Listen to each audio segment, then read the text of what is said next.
Assalamualaikum warahmatullahi wabarakatuh. Hadirin dirahmati Allah Azza wa Jalla, masih di dalam aqidatul Imam Asy-Syafi'i kama dawwanaha fi kutubihi aw rawahu an talamidhuhu aw rawaha anhu talamidhuhu. Aqidah al-Imam Asy-Syafi'i rahimahullahu taala sebagaimana yang termaktub di dalam kitab-kitab beliau, demikian juga yang diriwayatkan oleh murid-murid beliau. Kita terakhir sudah menjelaskan tentang hukum al-ghina as-sufiyah di dalam mazhabul Imam Syafi'i. Pada kesempatan sore hari ini akan kita ambil tentang al-imamatu wal khilafah, demikian husnudzan billah wa raja'i rahmatihi wa afwih, dan fitnatul qabr wa na'imuhu aw azabuh. Tafadhal. Baik. Yaqulu al-imam atau yaqulu al-muallif hafizahullah taala, babu ma jaa 'anil imam Asy-Syafi'i rahimahullah fil imamati wal khilafah. Bab riwayat-riwayat yang datang dari al-Imam Asy-Syafi'i rahimahullahu taala tentang al-imamah wal khilafah, kepemimpinan, demikian juga kekhalifahan. Tentu ya, al-imamah wal khilafah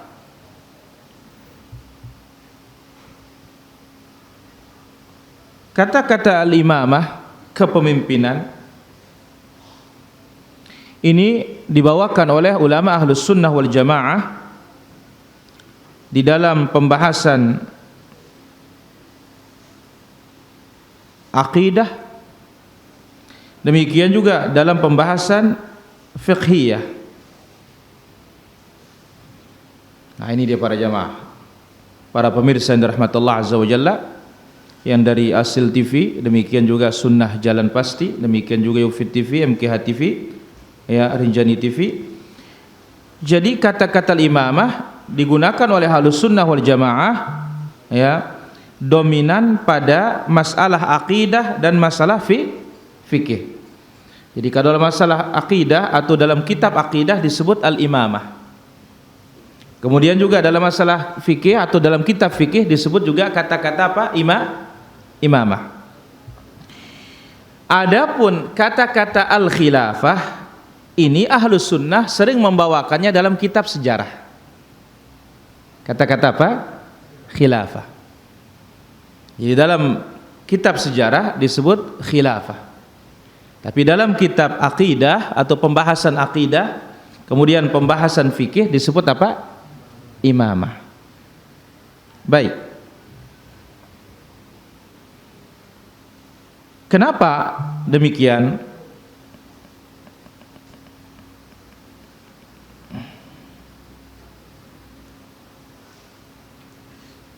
Disebutkan sebabnya adalah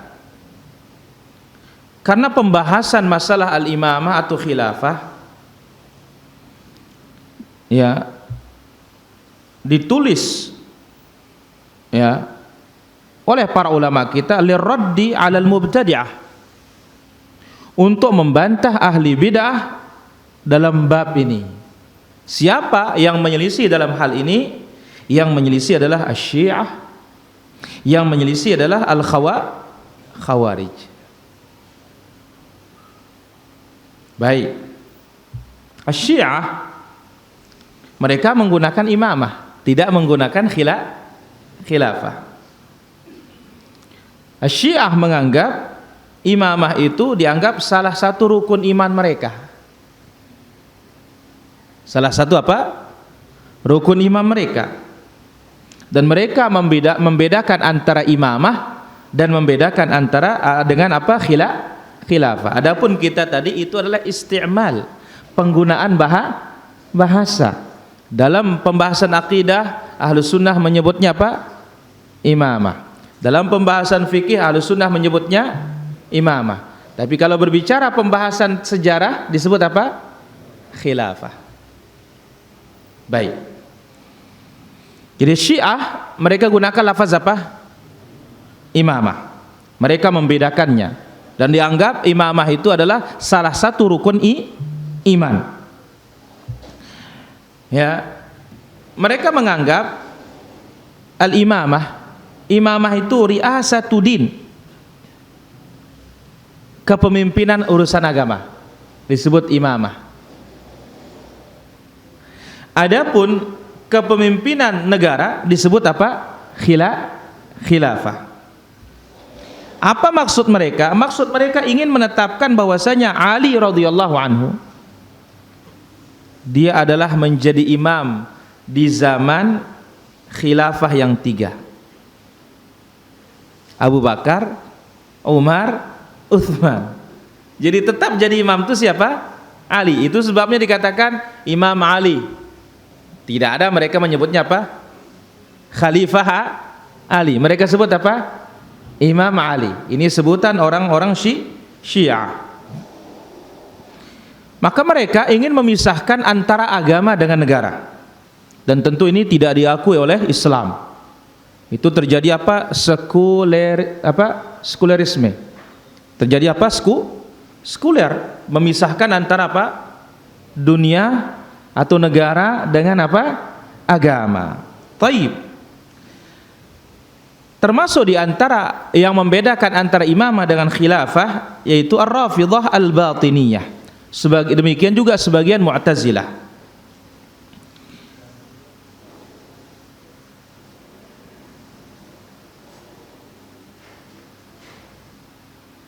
Kemudian ya, di sini Al-Imam Syafi'i rahimahullah taala tidak membedakan, karena beliau Ahlus Sunnah wal Jamaah, antara imamah dengan khilafah sama.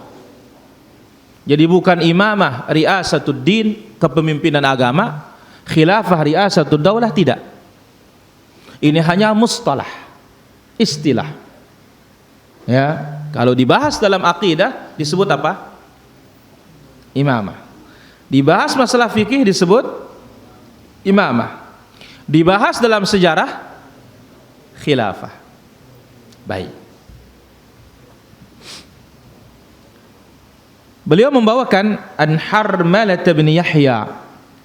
Dari Harmalah bin Yahya, beliau berkata, sami'tu Syafi'iyya yaqulu, aku mendengar Al-Imam Syafi'i rahimahullahu taala mengatakan, kullu man ghalaba 'ala al-khilafati bis-sayf,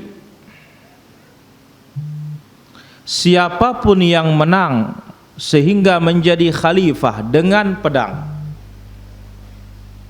Kalau sekarang dengan suara.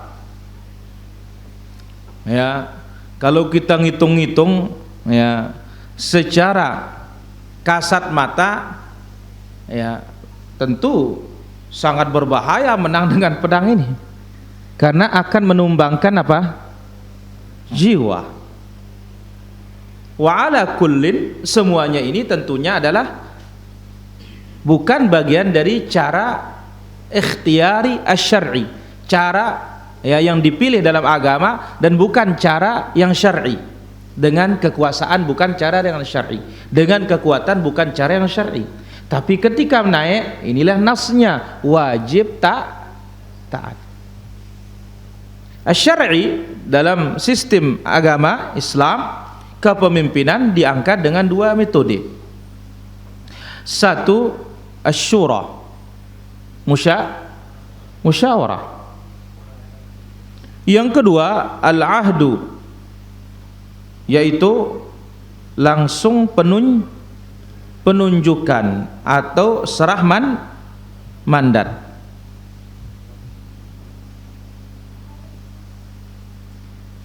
Abu Bakar syura, Umar penunjukan, Utsman syura, Ali bin Abi Thalib juga apa? Syura. Taib. Nah, siapapun sekarang, kullu man ghalaba 'alal khilafah, siapapun yang menang sehingga menjadi khalifah bisayf, dengan pedang. Maka dalam sejarah yang pertama kali naik dengan pedang ini namanya Abul Abbas As-Saffah. Dikatakan dia saffah, tukang tebas. Jadi dia menang dengan benar-benar dengan menjatuhkan sekian nyawa atau menumbangkan sekian jiwa. Makanya makan saffah, jagal, Abu Jagal, ya, saffah, ya, yang menumpahkan darah. Nah, siapapun kata beliau naik menjadi khalifah dengan pedang, hatta yusamma khalifah, sehingga dia dinamakan khalifah, sehingga dia dinamakan pemimpin, wa yajtami'un nasu alaih, dan orang pun patuh kepadanya. Dia diangkat menjadi pemimpin, diangkat menjadi penguasa, orang bersatu mengangkatnya sudah, fahuwa khalifah, maka dia dikatakan sebagai apa? Khalifah. Ini para hadirin rahmatullah azza wa jalla. Ya, maka ini jawaban bagi orang-orang tidak faham manhaj salaf. Ya. Jadi andai kata cara tidak tepat naiknya, kalau sudah naik wajib apa? As-sam' wa ta'ah fil ma'ruf, dengar dan taati dalam kebaikan. Harus. Kenapa? Karena menimbang antara mafasid dan masalih. Kalau kita tidak taat, kita ya melawan, mudarat jauh lebih besar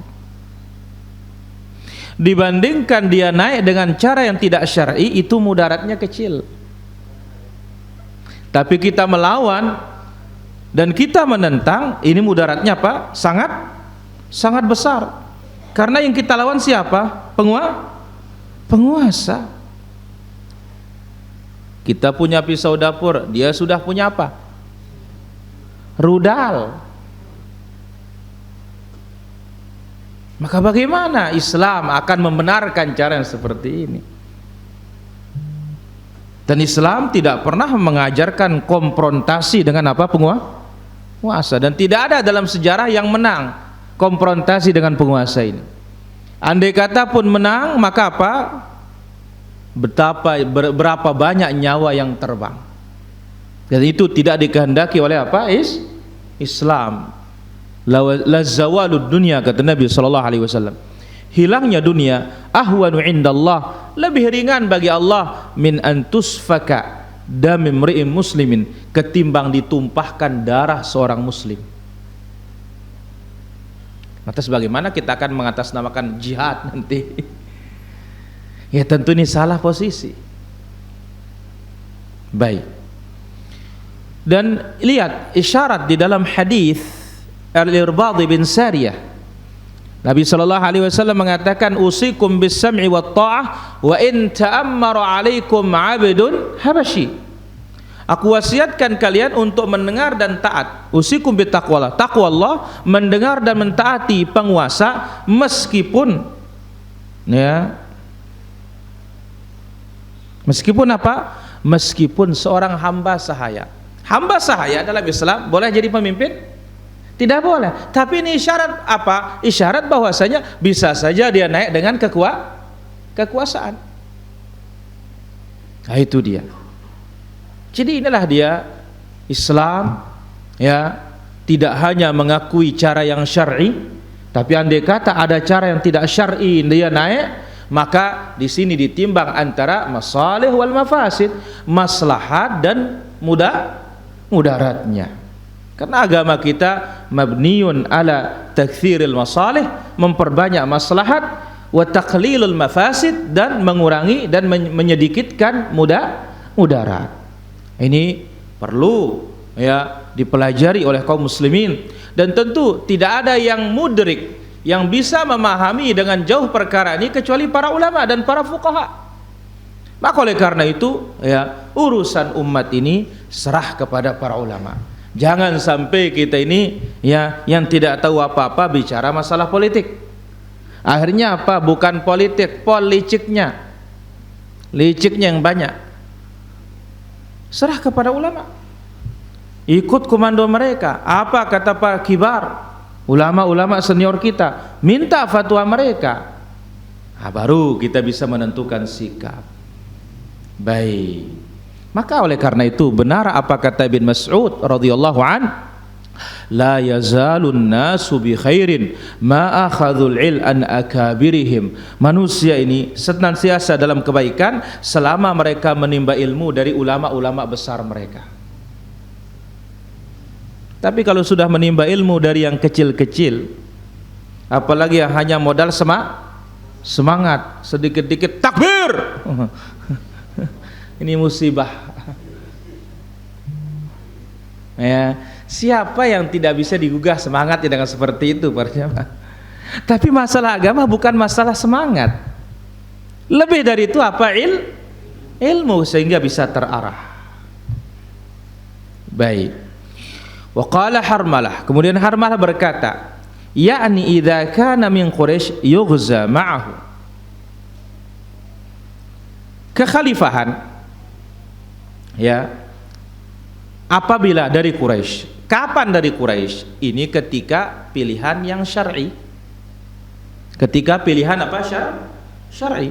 Ketika pilihan syar'i, maka ada Quraisy, ada bukan Quraisy, yang wajib dipilih siapa? Quraisy. Karena Nabi SAW bersabda, al-imamatu min Quraisy.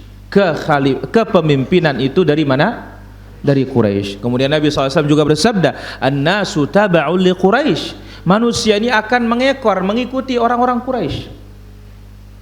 Maka lihat ketika Abu Bakar berdialog dengan Ansar, ketika mereka mengatakan minna amir wa minkum amir, dari kami ada pemimpin, dari kalian juga ada pemimpin.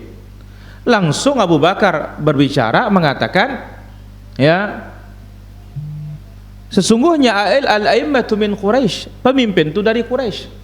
Hum awsatul arabi daran, orang Arab yang paling ya tengah-tengah kampungnya adalah siapa? Orang Quraisy. Dia paling tengah-tengah, ke Yaman ke selatan, ke Syam kemana? Ke utara. Yang paling tengah-tengah siapa? Quraisy yang tinggal di kota Makkah. Nah, jadi ketika ada pemilihan antara Quraisy dengan tidak Quraisy, maka wajib yang dipilih siapa? Quraisy. Ini ketika ada pilihan. Tapi ketika tidak ada pilihan, bayangkan Nabi mengatakan, wa in ta'ammara 'alaikum 'abdun habasyi. Meskipun yang memimpin kalian seorang apa? Hamba sahaya. Tidak cukup hamba sahaya dari Ethiopia, bidang, hitam, keribo, pesek. Tapi kalau naik wajib apa? Taat fil ma'ruf, dalam kebaikan. Baik. Nah, bersama pemimpin itu yughza ma'ahu, kita berperang. Ketika jihad, invasi, serangan, ini harus di bawah bendera siapa? Pemimpin. Tidak boleh berangkat sendirian mau buat kubu jihad lagi. Tidak boleh. Kacau negeri ini. Dan tidak akan mendatangkan maslahat. Dan juga tidak punya wibawa. Kemudian dia punya pasukan bagaimana? Maka ketika kaum muslimin bercerai-berai, berfaksi-faksi, berkelompok-kelompok, bagaimana Allah Azza wa Jalla akan menangkan dia? Nah, bersama pemimpin kita berperang. Perang bersama penguasa, dan ini nas sebagaimana Sahih Bukhari. Ya, Nabi sallallahu alaihi wasallam bersabda, wa idzastumfirtum famfiru. Ketika kalian disuruh berangkat perang, berangkat perang. Kemudian juga dalam hadis yang lain Nabi sallallahu alaihi wasallam bersabda, innama ju'ilal imam junnah. Pemimpin itu diangkat dia sebagai perisai, inde, terdepan. Yuqatal min wara'ihi, kita berperang di belakangnya. Nah, oleh karena itu ya, Jangan ada yang berbicara tentang masalah jihad dari kalangan penuntut ilmu, apalagi orang awam. Biarlah nanti para ulama yang membicarakan. Mereka yang berhak berbicara tentang urusan jihad. Kenapa? Karena ini sya'nud dima, berbicara tentang darah. Berbicara tentang darah. Tidak boleh orang sembarangan, sebagaimana kata Syekhul Islam Ibn Taimiyah rahimahullah, penuntut ilmu saja tidak boleh berbicara, apalagi yang bukan penuntut ilmu. Karena ini masalah besar. Yang disebut oleh Allah Azza wa Jalla, wa idza ja'ahum amrun minal amni awil khaufi adza'u bihi wa law rudduhu ila rasul wa ila ulil amri minhum la'alimahu alladhina yastanbitunahu min.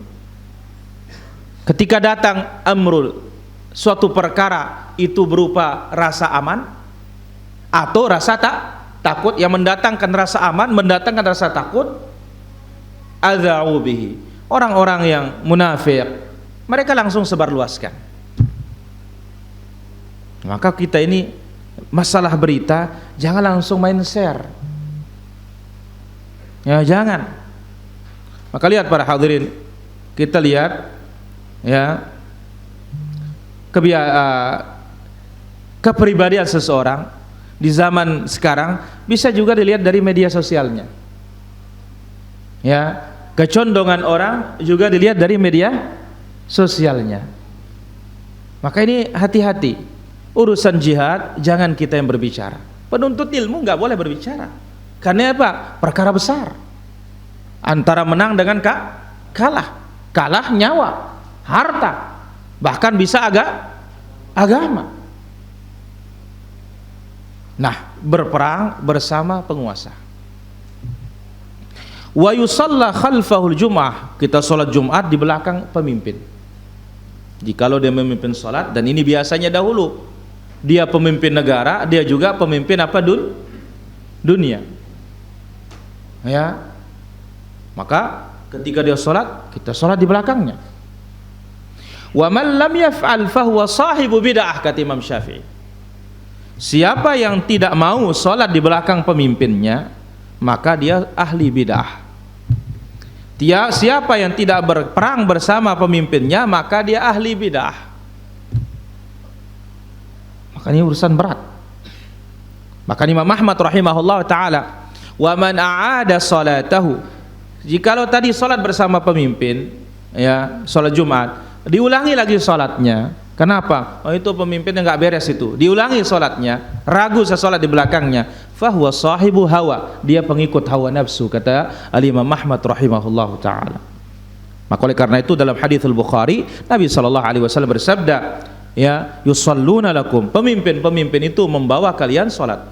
Fa in asabu, kalau mereka benar, falakum walahum, kalian dapat pahala, mereka juga dapat pahala. Wa in akhtau, kalau pemimpinnya salah ya dalam salatnya, falakum wa alaihim, kalian dapat pahala, mereka dapat dosa. Maka status makmum itu aman-aman saja.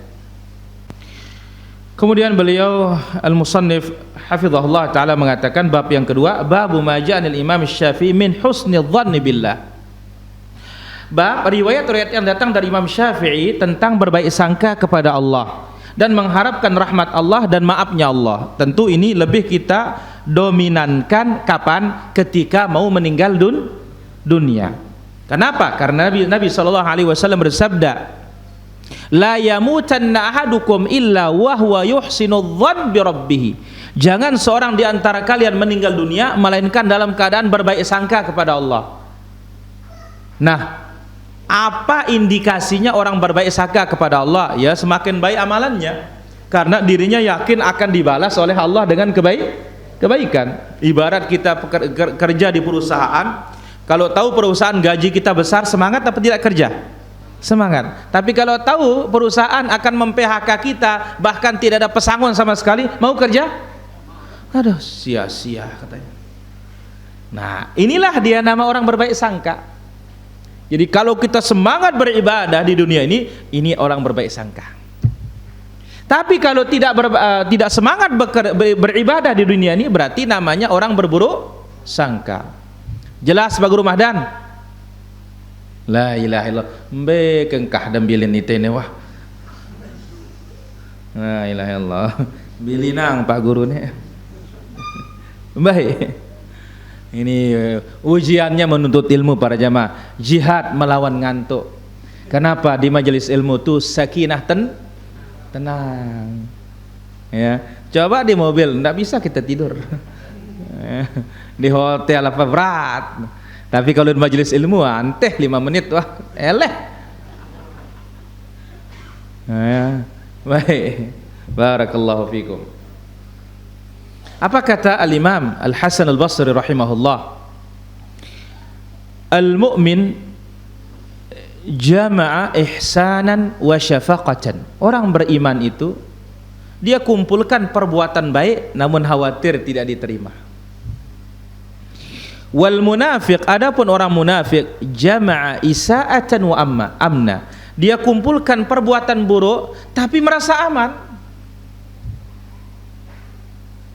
Nah, ketika kita akan meninggal dunia, dan ini sudah pembahasannya dalam kitab Qaulul Mubin di malam Selasa, ya, masalah pertemuan sebelum Ramadan itu kita sebutkan ketika akan meninggal dunia kita lebih banyak berbaik sangka. Allah maafkan dosa kita, Allah masukkan kita ke dalam surga. Kenapa? Karena Allah Azza wa Jalla berfirman, Nabi SAW bersabda, ana inda dhanni abdi bi, aku itu bergantung pada sangkaan hambaku. Baik. Anil Muzani qala, dari Al-Muzani rahimahullah taala, beliau berkata, dakhaltu ala Syafi'i fi maradhihi alladhi mata fihi. Aku mengunjungi Imam Syafi'i di kala dia sakit yang berujung kepada kematian beliau. Maka ini dia dari para ulama salaf, kalau mendekati mati itu kita lebih dianjurkan lebih banyak apa? Berharap kebaikan. Berharap ampunan Allah, berharap dimasukkan ke dalam surga. Jangan lebih banyak takutnya. Ya, jangan lebih banyak takutnya, lebih banyak apa? Harapannya. Fakultu, kata Imam Al-Muzani, ya Aba Abdillah, kaifa asbahta? Bagaimana engkau pagi ini? Farafa'a ra'sahu, Imam Syafi'i mengangkat kepalanya. Wa qala, asbahtu minad dunya rahila. Beliau mengatakan, pagi ini aku akan meninggalkan dunia. Wali ikhwani mufariqa, aku akan meninggalkan saudara-saudaraku. Wali su amali mulaqiya, dan aku akan bertemu dengan amalan-amalan burukku. Wa 'alallahi warida, dan akan berhadapan dengan Allah Subhanahu wa taala. Ma adri ruhi tasiru ila jannatin fa uhanniha. Aku tidak tahu apakah nyawaku ini akan dibawa ke surga sehingga aku ucapkan selamat baginya. Au ila narin fa wa'azziha, atau akan dibawa ke neraka sehingga aku menghiburnya, takziah, berbela sungkawa. Thumma baka, lalu beliau menangis. Wa ansha'a yaqul, kemudian beliau membawakan syairnya. Imam Syafi'i syair kabir, ya, penyair yang luar biasa, sampai beliau mengatakan, laula syi'ru bil ulama yuzri, ya, laula syi'ru bil ulama yuzri lakuntu asy'ara min labidi. Andai kata syair itu tidak dicela oleh para ulama, aku lebih hebat menjadi penyair ketimbang Labid, syair jahiliyah. Terkenal dengan kefasihannya Imam Syafi'i rahimahullah taala. Ya, maka dengan mengalir saja syair itu keluar dari lisan beliau sehingga terkenal, ada namanya Diwanus Syafi'i. Apa kata beliau di sini? Walamma qasa qalbi wa dhaqat madhahibi, ketika hatiku mengeras dan sempit gerakanku, ja'altu raja min nahwi affika sullama, aku jadikan harapan maafmu ya Allah menjadi tanggaku. Ta'azamani dzambi, sungguh terasa berat bagiku dosaku. Falamma qarantuhu bi'afwika rabbi kana 'afwuka a'zama. Tapi dosaku dibandingkan maafmu jauh lebih besar ya Allah. Berarti ini apa? Harapan. Kalau aku bandingkan dosaku dengan maafmu jauh lebih besar. Dan kita mengetahui apa kata Allah Azza wa Jalla, inna rahmati taghlibu ghadabi. Satu hadis, inna rahmati sabaqat ghadabi. Kasih sayangku mengalahkan murkaku. Jadi kasih sayang Allah itu jauh lebih besar dari apa? Murka Allah Azza wa Jalla. Fama zilta dha afwin anidh dhanbi. Engkau senantiasa memaafkan dosa ya Allah. Lam tazal tajud wa ta'fu minnatan wa takarruma. Engkau senantiasa pemurah, engkau senantiasa memaafkan. Itu sebagai nikmat darimu ya Allah dan sebagai pemuliaan darimu ya Allah. Fa in tantaqim minni falastu biaisin, kata beliau. Ya Allah, jikalau engkau membalas aku tetap tidak putus asa. Walau dakhalat nafsi bijurmi jahannama, sekiranya aku pun masuk neraka jahanam, aku tidak putus asa dengan maafmu ya Allah. Berarti apa? Harapan beliau lebih besar. Walaulaka lam yughwa bi iblis abidun. Kalau bukan karena engkau ya Allah, ya, iblis tidak mungkin akan menggoda hamba. Fa kaifa waqad aghwa Safiyyaka Adam. Bagaimana tidak? Adam saja yang kau pilih sudah digoda. Wa inni la'ati dzamba a'rifu qadrahu. Aku melakukan dosa dan aku tahu takaran dosa itu. Wa a'lamu anna Allah ya'fu tarahuma. Tetapi aku tahu Allah Maha memaafkan dan Allah Maha menyayangi. Maka ini dia dari para ulama ussalaf, ketika mendekati kematian hendaklah yang lebih besar apa? Harapan dan berbaik sangka kepada siapa? Kepada Allah Subhanahu wa ta'ala. Tapi ingat, yang bisa mendorong orang berbaik sangka itu adalah perbuatan baik. Adapun perbuatan buruk nggak bisa mendorong orang berbaik sangka. Justru perbuatan buruk itulah bentuk orang apa? Berburuk sangka, sebagaimana sudah kita terangkan.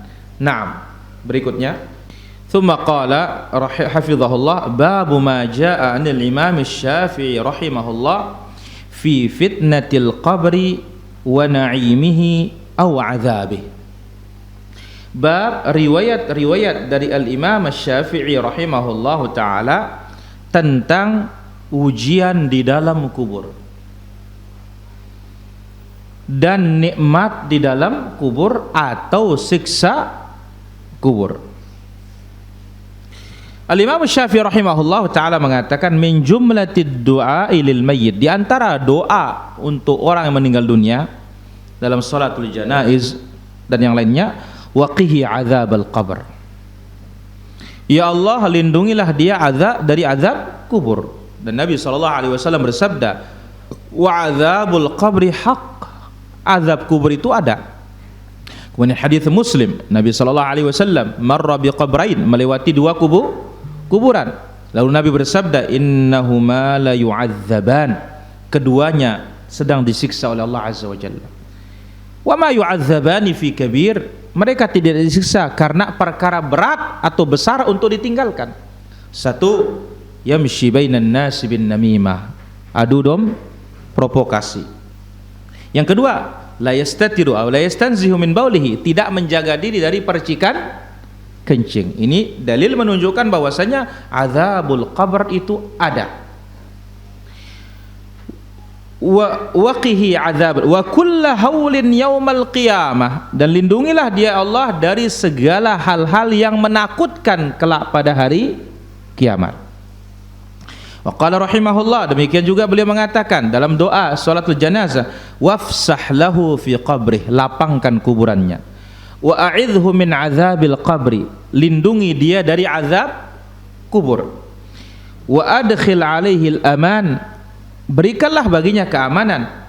warauha fi qabrihi, berikanlah dia kenikmatan di dalam kuburannya. Wa qala rahimahullah, demikian juga beliau mengatakan, ya, waqihi fitnatal qabri wa azabih, lindungilah dia dari fitnah kubur. Ingat Nabi SAW bersabda, innakum tuftanuna fi quburikum qariban min fitnatid dajjal, kalian akan diuji di dalam kuburan kalian mirip seperti fitnah dajjal, berat. Itu sebabnya Nabi SAW bersabda, al-qabru awwalu manzilatin min manazilil akhirah, kuburan itu adalah rumah pertama dari rumah akhirat. Fa in naja minhu, kalau selamat di kuburan maka selanjutnya lebih mudah, tetapi kalau tidak selamat di kuburan selanjutnya lebih susah. Maka di sini dikatakan oleh beliau, lindungilah dia dari fitnah kubur dan azab kubur. Oleh karena itu para ulama kita dari kalangan sahabat mengatakan suratu al-mulk hiyal mani'ah, surat al-mulk itu pencegah dari fitnah kubur atau azab kubur, dibaca setiap malam, yaitu 30 ayat, tabarakalladzi biyadihil mulk wa huwa ala kulli syai'in qadir sampai akhir. Wajah fil an jambaihi, ya Allah renggangkan, ya renggangkan kuburan atau tanah yang ada di kiri kanannya, jangan dijepit, jangan dihempit.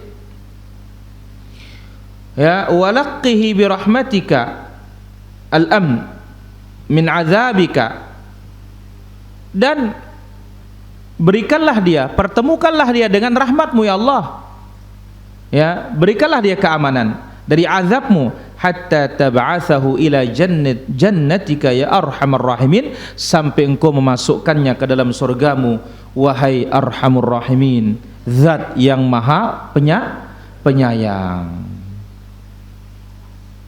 Ini adalah di antara ad'iyah, doa-doa yang dibawakan oleh Al-Imam Syafi'i rahimahullah untuk orang-orang yang meninggal dunia.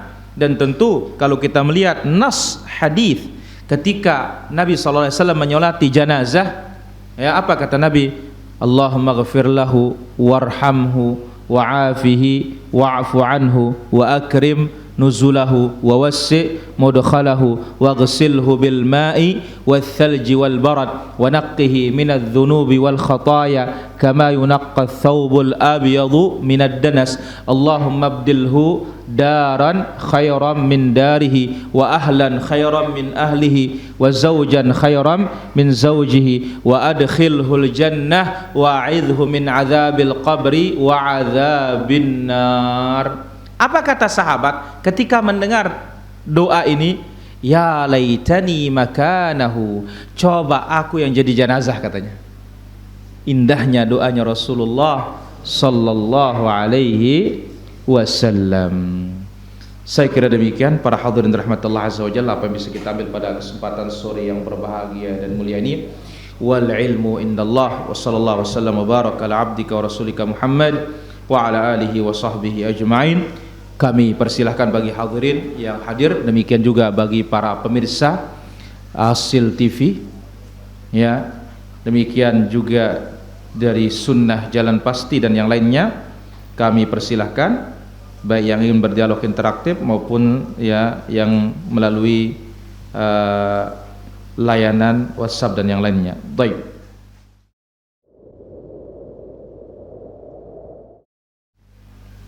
Apa dimaksud dengan hadis mauquf? Mauquf, ya, disebutkan oleh para ulama kita yang dikatakan al-hadithul mauquf, yaitu hadis yang sampai hanya kepada sahabat.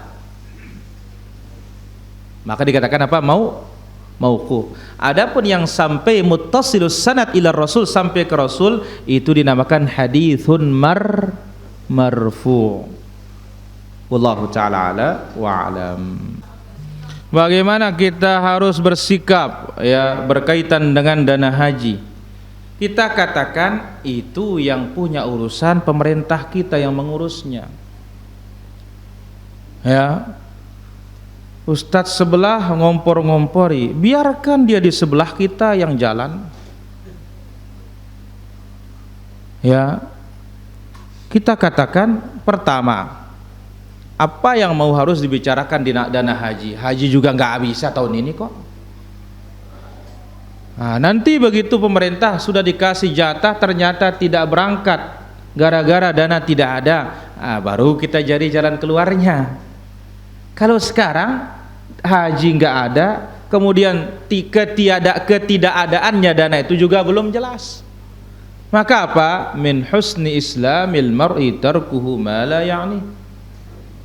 Bentuk kebaikan Islam seseorang itu tinggalkan yang tidak berguna bagi kita. Ya.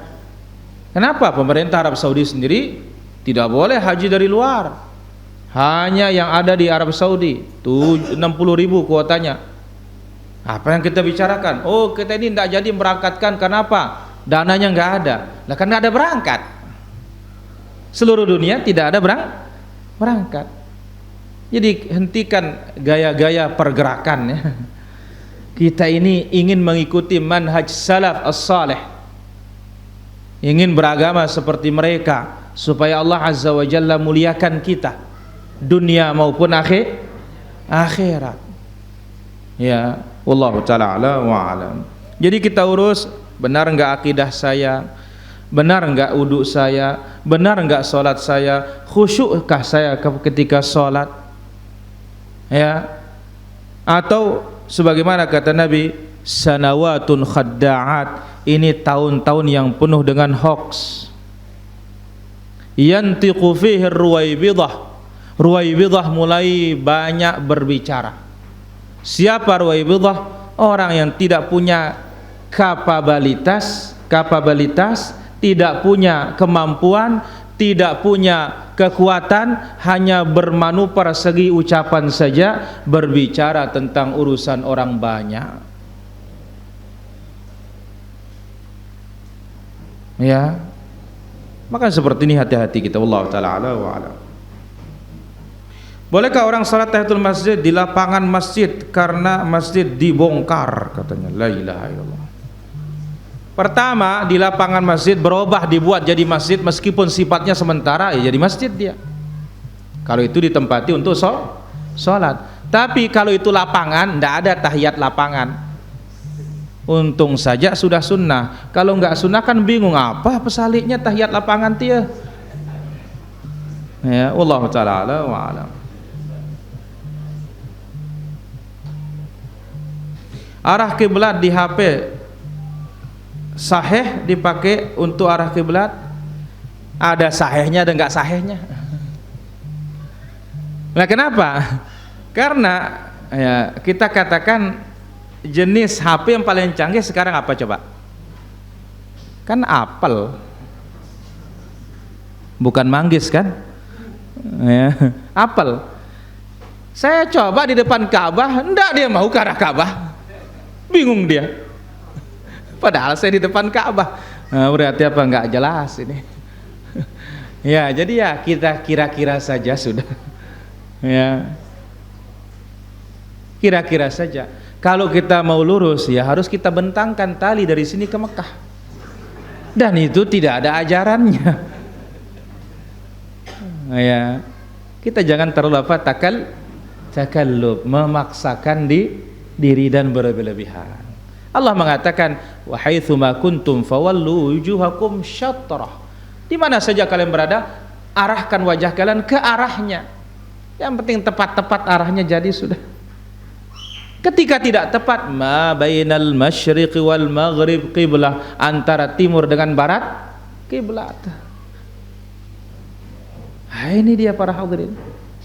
Wallahu taala ala wa alam. Baik, ada lagi pertanyaan?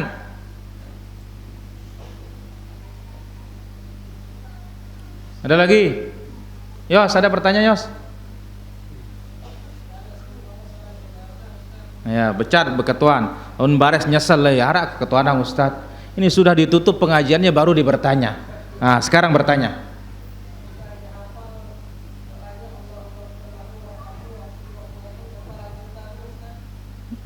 Baik. Yos mengatakan bagaimana kalau tidak hafal kita katanya. Allahumma ghfir lahu warhamhu wa'fu anhu. Apa lanjutannya? Ya sampai sana sudah. Nah, nanti berajah lagi. Ya. Belajar lagi nanti Yos. Ya, itu saja lanjutannya. Apa lanjutannya? Berajah. Nah, ya. Wallahu taala ala wa alam. Cukup saya mendoakan ayah saya yang sudah meninggal dunia, Rabbighfirli wa liwalidayya. Kalau dibilang cukup, sudah cukup. Tetapi apa? Ya, boleh diperbanyak dengan yang lainnya. Wallahu taala ala wa alam. Bagaimana berkorban untuk orang meninggal dunia? Tidak ada dalilnya. Sebab apa? Betapa banyak sahabat yang meninggal dunia, keluarga mereka yang muslim, tidak ada riwayat kalau mereka itu menghususkan kurban. Tapi kalau mengikut sertakan pahala sekeluarga, kenapa tidak? Ya, wallahu taala ala wa alam.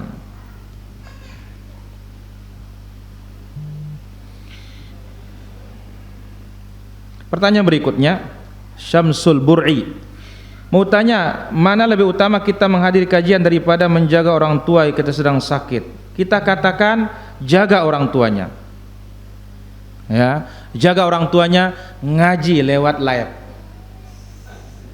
Kalau sekarang sudah tidak ada alasan. Ya, sekarang sudah tidak ada alasan, tinggal dibuka live-nya. Insyaallah 2 dapatnya pahala ini. Wallahu taala ala wa alam. Maka itu sebabnya para hadirin, nikmat Allah azza wa jalla bagi kita ini adanya apa? Media ini. Maka kita harap bagi para ikhwan dukung, ya, berikan apa yang kita miliki. Tinggal kita tidur di rumah dapat kiriman pahala ini. Ya, wallahu taala ala wa alam. Baik, ada lagi pertanyaan? Ya. Apa hukumnya ikut kajian pas maghrib waktu masuk isya dia enggak azan, masuk qomat? Apa Rasulullah dan para sahabat pernah melakukannya? Ya enggak ada. Kalau enggak ada, kalau enggak azan ya mesti azan. Kecuali apa? Ini masjid ini sudah terdengar suara azannya, itu sih tidak ada masalah. Tapi enggak ada sama sekali, maka apa? Dikuasai oleh setan nanti. Wallahu taala ala wa alam. Baik, ada lagi pertanyaan? Ya Haji Mardi, silakan. La ilaha illallah.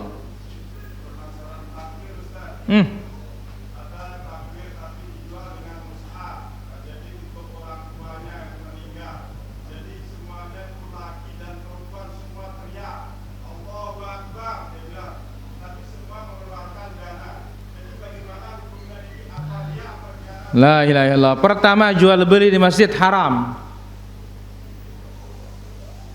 Ya, seharusnya kalau jual beli masjid, la arbahallahu tijaratak, mudah-mudahan enggak untung. Oh, ini kan kita untuk mushaf, hatta apa saja. Ya, tidak boleh jual beli di masjid. Karena apa? Kadang-kadang yang seperti ini adalah yaitu bisnis terselubung. Maka kita harus hati-hati dan waspada. Ya, Allah taala ala wa alam. Ya, yang kedua. Ngorban.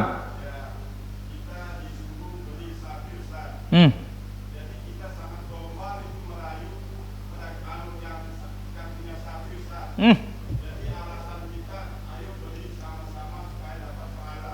Yang harga 14 kita tawar sampai 13. Jadi kena supaya dapat pahala. Apakah kita mengulung dulu atau bagaimana nih? Kalau ini namanya pintar-pintaran. Ini namanya kita jual beli ya. Ya, bisa harga murah, bisa harga mahal. Wallahu taala ala wa alam.